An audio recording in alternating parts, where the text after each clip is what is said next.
en qué casos sí, en cuáles no, cuáles son estas tendencias por seguir ocupando lo que la ley nos ofrece de manera vigente.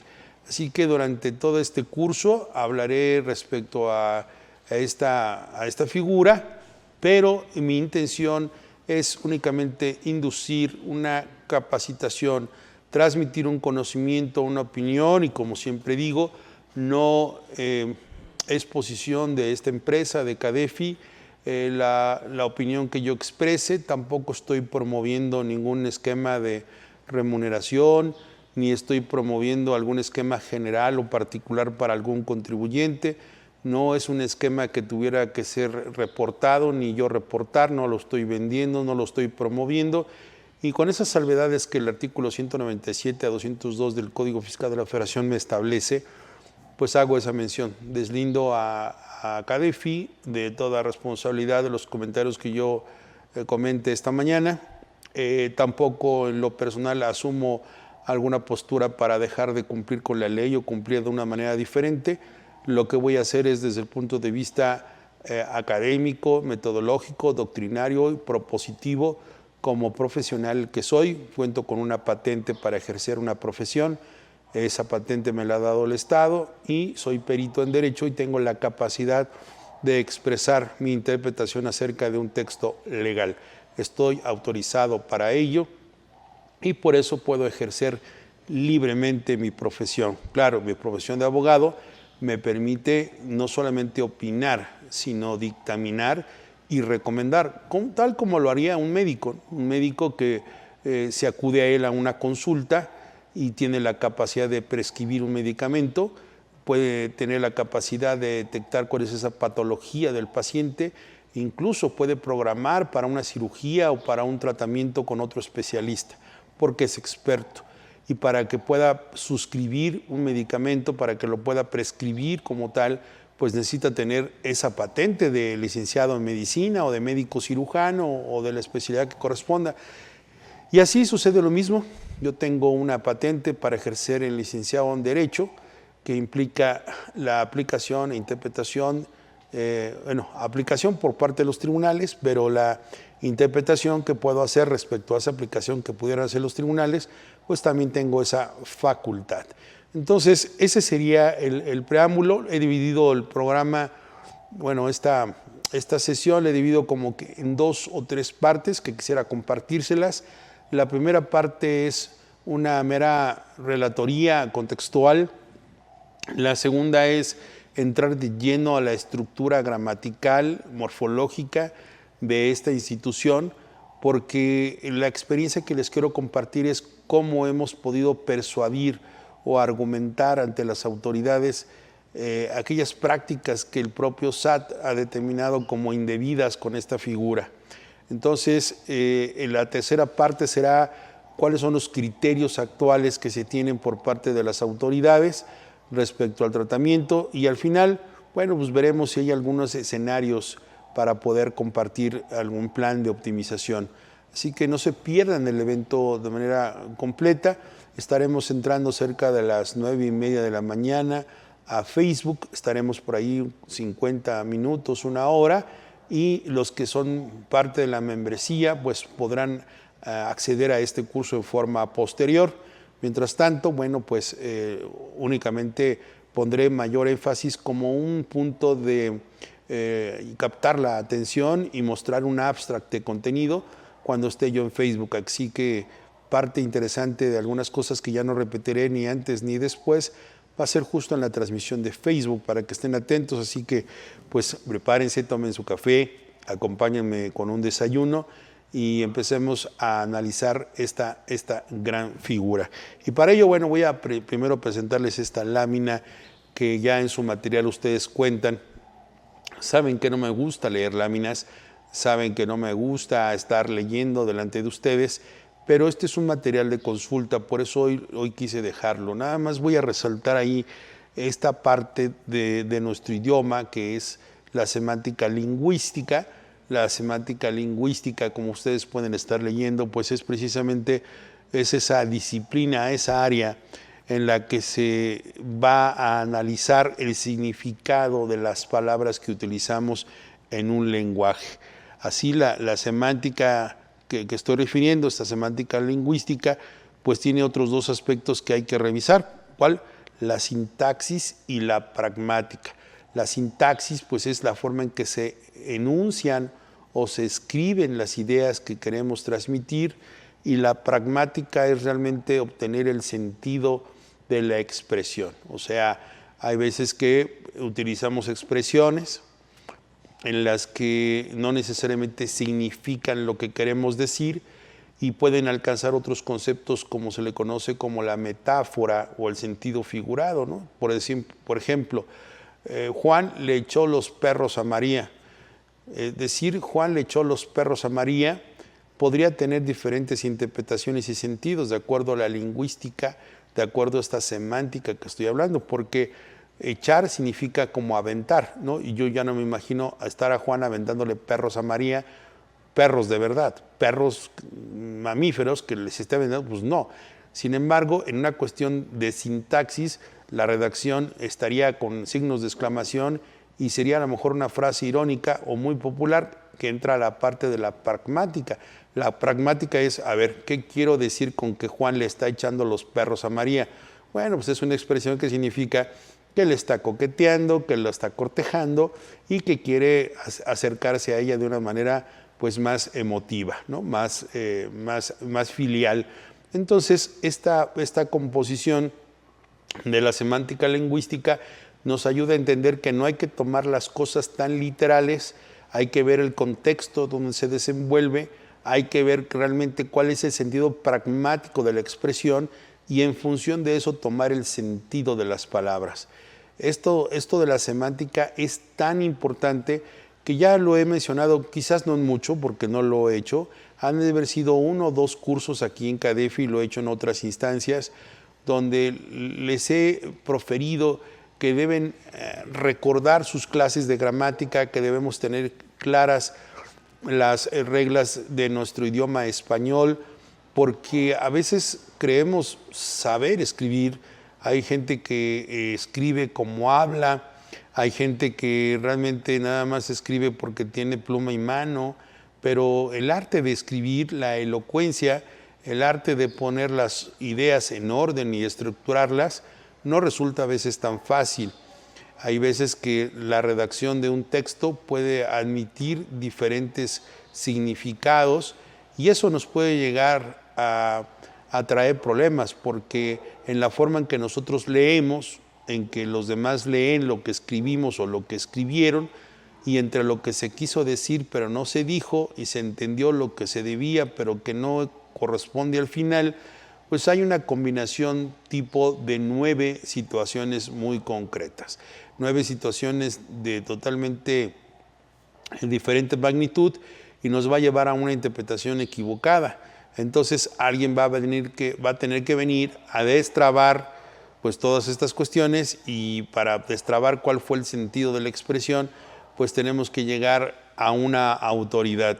Y esa autoridad pues tampoco va a decir que se tienen estas consideraciones. ¿Por qué? Pues porque también tendría que ponerse a estudiar. Entonces la semántica lingüística es importante resaltarla en este contexto que quiero darles de los alimentos, porque si no vamos a entender diferente. Y dice que la semántica es el estudio del significado que se atribuye a expresiones sintácticamente bien formadas. La sintaxis no es otra cosa más que lo que en la primaria nos enseñaron de saber hacer enunciados. ¿Ustedes recuerdan cuando la maestra o el maestro nos decía, saquen su cuaderno, voy a hacer dictado, y nos hacían realizar enunciados, ¿no? María tiene un perro muy bravo, Jorge tiene un coche azul. ¿Se acuerdan esas clases de primaria en las que teníamos que señalar el artículo, el verbo, el predicado, el núcleo del sujeto? Eso ahora se le conoce en términos modernos como sintaxis, que es pues la redacción de enunciados. Entonces, pues la semántica es precisamente eso, lo que se atribuye de manera concreta en el bien escribir. Y la sintaxis pues es la que va a estudiar las reglas, es decir, ¿qué va primero? Si va primero el sustantivo, el adjetivo, el verbo, el artículo. Eso es importante. Y fíjense qué error tan evidente que por no saber escribir o no saber interpretar disposiciones de este tipo, hemos vivido en nuestro país una lamentable confusión durante muchos años que sigue latente. Por ejemplo, ¿en quién se deposita el Poder Judicial Federal? Recuerden que en nuestro país tenemos 3 poderes: el Poder Ejecutivo, el Poder Legislativo y el Poder Judicial. El Poder Ejecutivo reside en una persona llamada Presidente Constitucional de los Estados Unidos Mexicanos. En el Poder Legislativo está bajo un sistema bicameral, está la Cámara de Diputados y la Cámara de Senadores. Pero el Poder Judicial Federal, ¿en manos de quién está? Exacto, en manos de la Suprema Corte de Justicia de la Nación, que se compone del Pleno y las 2 salas. Obviamente está compuesta por los ministros, ¿verdad? Bueno, esta nomenclatura del Poder Judicial Federal, dije, Suprema Corte de Justicia de la Nación. Nada más equivocado que esa expresión. ¿Por qué? Porque es una traducción equivocada del idioma inglés. Nuestras autoridades en su momento le llamaron y le tomaron como aparece escrito en inglés. En inglés, primero es el adjetivo y luego el sustantivo. Por ejemplo, Superman. Superman, super es el adjetivo, man es el sustantivo, ¿verdad?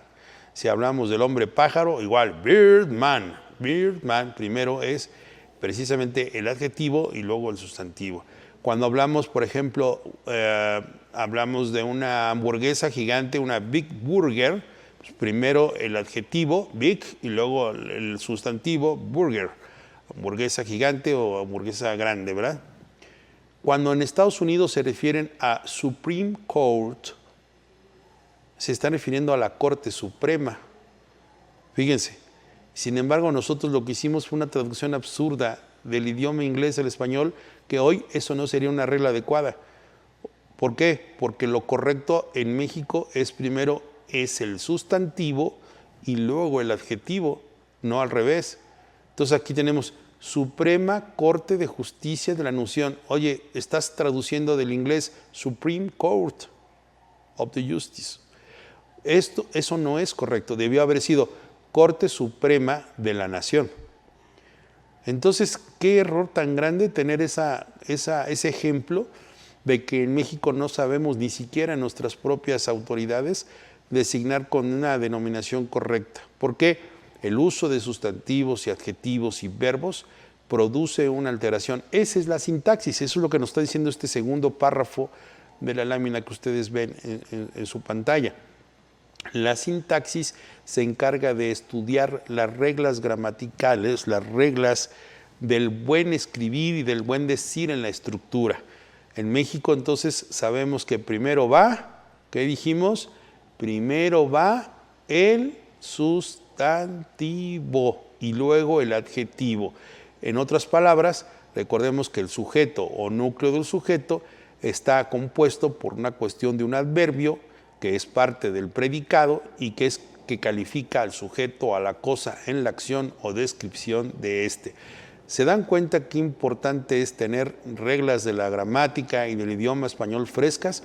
Pues bien, porque cuando hablemos de derecho fiscal, cuando hablamos de planeación fiscal, que ya también aquí en CADIFI tengo 2 cursos o 3 respecto al tema de reglas de elaboración de contratos, taller de redacción y otros temas relativos a estas reglas gramaticales, búsquenlos y se van a recordar algunas cuestiones que son interesantes. Entonces, hoy en el contexto de los alimentos voy a recurrir a esta estructura porque pareciera que a través de una prueba pericial y de una buena estructura sintáctica, de una buena redacción en la cuestión pragmática de la semántica lingüística, realmente pudiéramos desentrañar el verdadero sentido de la expresión. Y este tercer párrafo que ustedes pueden leer, que dice, la cuestión pragmática se refiere cómo las circunstancias y el contexto ayudan a decidir entre alternativas de uso o interpretación.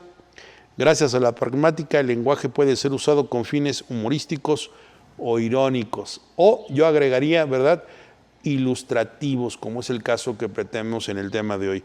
La pragmática reduce la ambigüedad de las expresiones, seleccionando solo un conjunto adecuado de interpretaciones en un determinado contexto. Y yo me quedaría con esta parte muy exclusiva.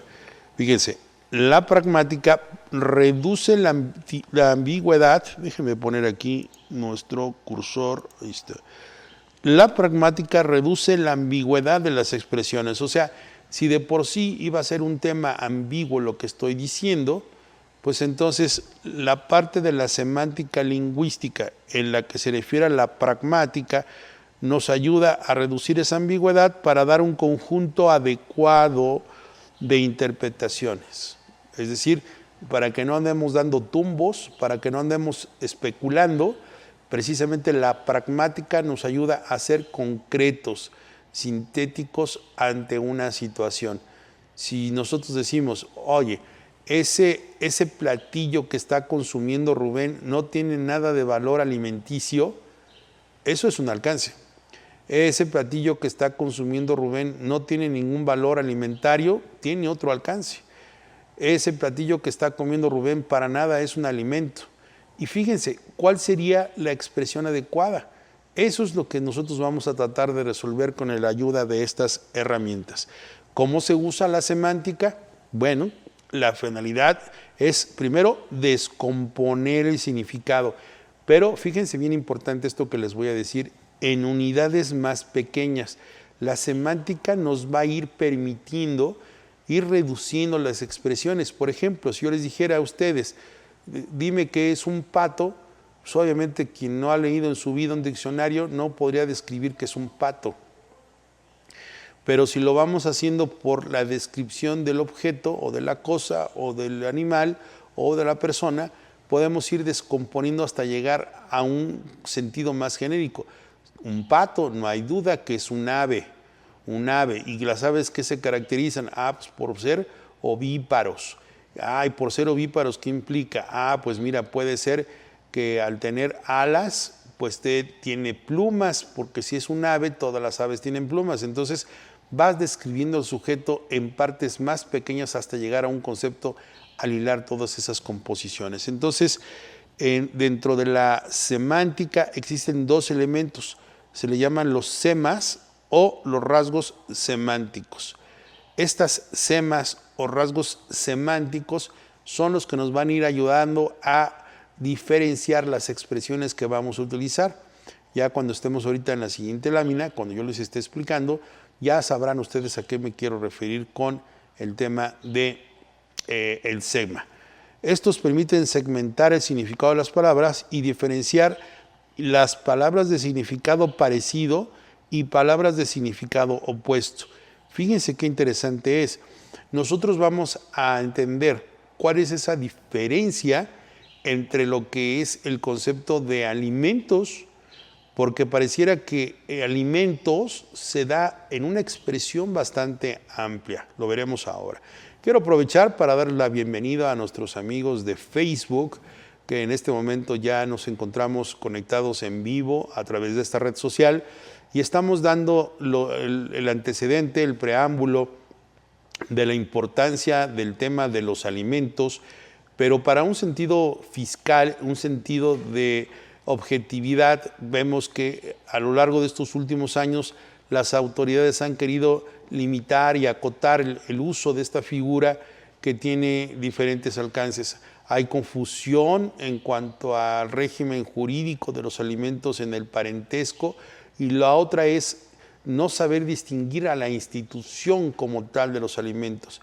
Y estoy ahora explicando las necesidades de que en nuestro idioma español el operador jurídico, el asesor, el abogado, el contador, que quiera tener realmente una intención respecto al uso de los vocablos que están en las leyes, pues que sepamos interpretar, si bien de una manera gramatical, literal, contextual, teológica, sistemática y sobre todo ahora con una visión de argumentación, pues creo que el tema de los alimentos no es una figura que haya quedado olvidada, sino que está ahí, pero la autoridad se ha encargado de estarnos inhibiendo, de omnibular toda esa capacidad de poder estructurar todas las composiciones que esto representa, porque de otra forma, pues las autoridades van a decir eso no se puede, eso está mal, eso no corresponde, y ahí implicaría precisamente una gran área de oportunidad. Entonces, nos conectamos con ustedes en Facebook, estoy viendo la parte de la semántica lingüística, que es la parte de esta disciplina de la gramática, del idioma español, que nos permite identificar el verdadero sentido de las palabras, su alcance y composición, y vemos que la semántica se divide en la sintaxis y en la pragmática. La sintaxis es el estudio de las reglas correctas de estas expresiones y la pragmática es acotar en diferentes unidades lo más sencillo posible para poder tener este alcance. Vemos que los semas son esas unidades pequeñas de descomposición de frases, de las palabras, que nos van a ayudar a construir un verdadero concepto. Esto es una utilidad muy práctica que se logra solamente de una manera, como teniendo el conocimiento de las reglas del idioma. Precisamente cuando hace unos minutos, hablaba yo acerca de la deficiencia que se ha tenido a lo largo de los años al denominar a nuestra Suprema Corte de Justicia de la Nación, cuando ya dije que en Estados Unidos aparece literal Supreme Court, mientras que en México sabemos que primero es el sustantivo y luego el adjetivo, y en el idioma inglés primero es el adjetivo y luego el sustantivo. Así que lo correcto debió ser o debe ser Corte Suprema de la Nación, pero nosotros nos quedamos con una mala interpretación, con una mala impresión, y fíjense qué detalle, ¿no? Llamarle a nuestra Suprema Corte cuando en México debiera ser Corte Suprema. Bueno, pues aquí en México el uso de sustantivos y adjetivos junto con adverbios y las nomenclaturas de los núcleos del sujeto, núcleo del predicado, el verbo, las acciones complementarias, nos lleva a entender precisamente que la gramática nos puede llevar a un contexto de identificación de esos vocablos. Y aquí en esta parte final de esta lámina que ustedes pueden apreciar, estamos diciendo que precisamente la semántica tiene como finalidad el diferenciar palabras de significado parecido y palabras de significado opuesto. Y esto me lleva a tener esta lámina en puerta para que ustedes vean esta lámina que tomé de internet, lo bajé de las imágenes que están disponibles ahí y pude encontrar cuándo corresponde el adjetivo y cuándo no en todas estas reglas, pero saber que los adjetivos pues califica al nombre, determina al nombre, tiene los 3 grados, varía con el género y el número, puede proceder o suceder al nombre, modificación al sintagma nominal, se llama epíteto, se enfatiza una cualidad del nombre, ¿no? Por ejemplo, el don, el gran, algunas cuestiones. Aquí vemos dentro de esta correspondencia lo que no corresponde, que tiene que ver con el verbo, el sustantivo, el adverbio, el pronombre, la conjunción y la preposición. Sé que este curso no es de gramática, yo ya tengo 2 cursos aquí en CADEFI que ya di estas explicaciones y que son herramientas básicas para poder interpretar leyes fiscales. Si nosotros no sabemos dar esta capacidad de análisis, de síntesis y de concreción, difícilmente vamos a poder presentar un argumento.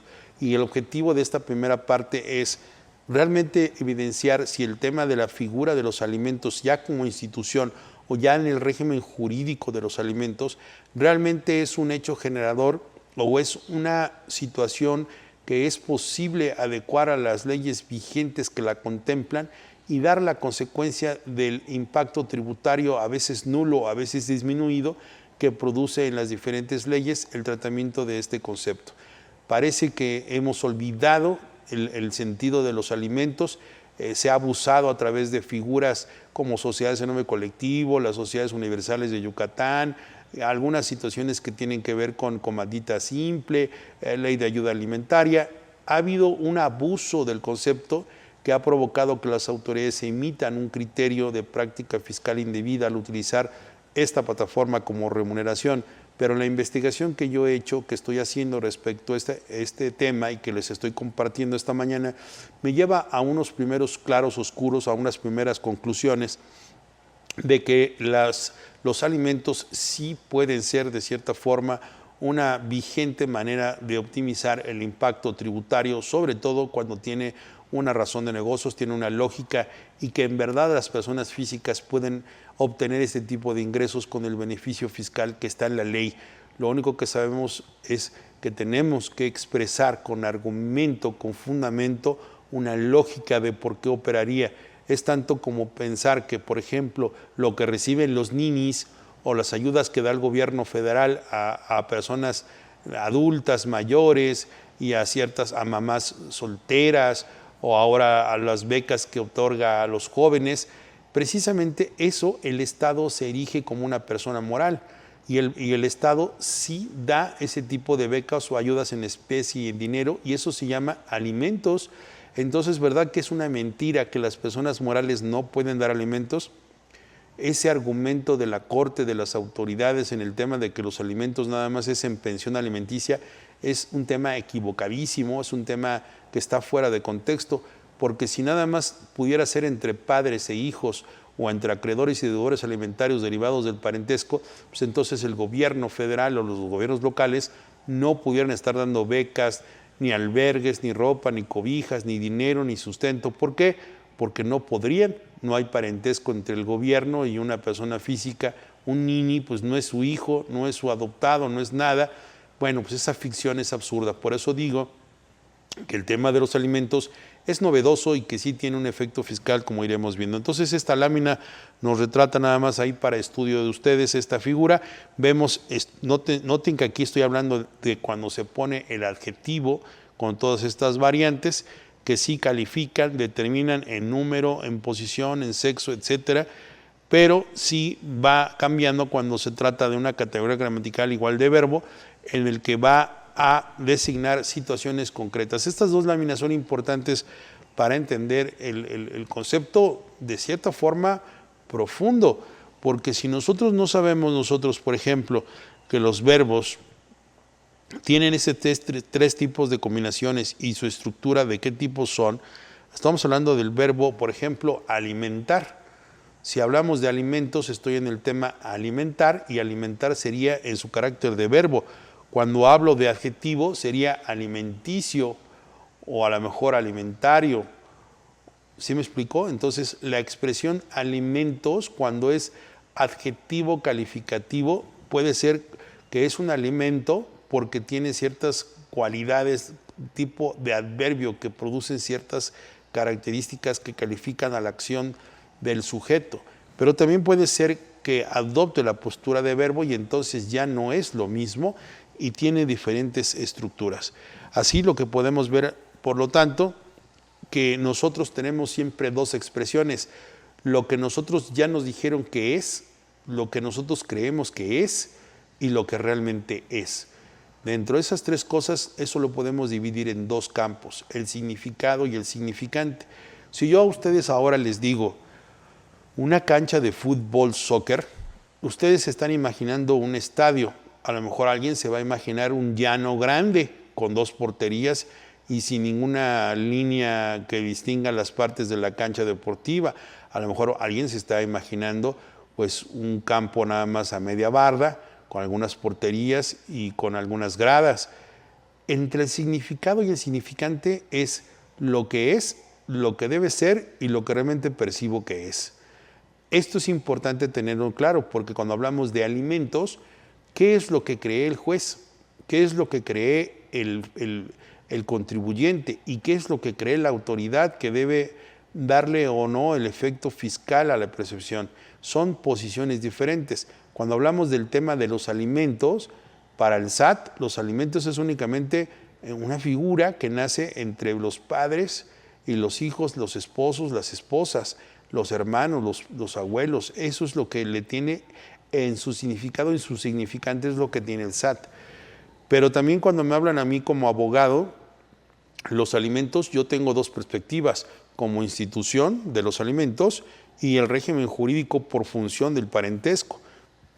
Si me hablamos de alimentos frente a lo que es un tribunal, pues el tribunal va a decir, bueno, los alimentos son un derecho que constantemente se vienen a pelear para que yo pueda determinar mediante una sentencia el monto, la periodicidad, de qué manera y a cargo de quién debe existir esta obligación. Si se dan cuenta, la expresión de alimentos puede tener diferentes enfoques de acuerdo al sujeto. Esto es el significado y el significante. Pero lejos de que todos tengamos una noción de qué son los alimentos, lo cierto es que debe haber algo cierto, un punto de partida estable, sólido, que nos diga estos son los alimentos, y en términos legales, como es lo que estamos viendo aquí, pues debemos partir de una situación objetiva. ¿Estamos de acuerdo? Y esa cuestión objetiva se llama fundamento y motivo legales. Así que nosotros estaríamos buscando algunas disposiciones legales para estar buscando cuál es este contexto. Por eso es relevante tener este concepto gramatical de los alimentos. Y aquí, cuando les estoy diciendo que existe una relación entre significante, en mi lámina con el cursor que estoy señalándole, entre significante y significado, se derivan otras cosas que tendríamos que estudiar. La monosemia, es decir, una sola expresión, una sola partícula que no permite dividirse y entenderse de diferentes formas. La polisemia, cuando se divide en varios, decíamos hace rato los semas en la semántica, es decir, la estructura que puede tener, ¿no? Por ejemplo, la expresión multialimentario,